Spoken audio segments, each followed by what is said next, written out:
Mahirap ang buhay. Nakakapagod. Hello, Pero madlang people. huwag kang Kain susuko. tayo. Ito na naman yung ulam ko, guys. Yung baboy. May pasok ako ngayon, guys. Tapos meron din akong tinda ngayon. Sayang kasi. Mainit. Samantalahin habang mainit pa. Kasi pag tag-ulan Naranasan mo na ba yung mabenta yung halo-halo. akala mo wala ka ng pag-asa? Yung feeling na pagod ka na. Ubos na ubos ka pa. Hindi mo alam kung may malalapitan pa dahil parang tinalikuran ka na ng lahat dahil nga walang-wala ka.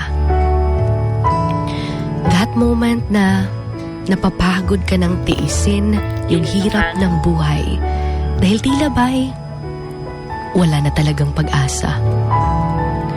Kanabit ang feeling nga grabe na imong pagpaningkamot pero feel ni mo wala lagi gihapon.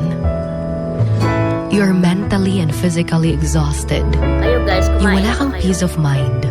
Yung feeling na araw-araw para kang isinabak sa isang racing competition na dapat ikaw yung mananalo. Ang hirap ng buhay.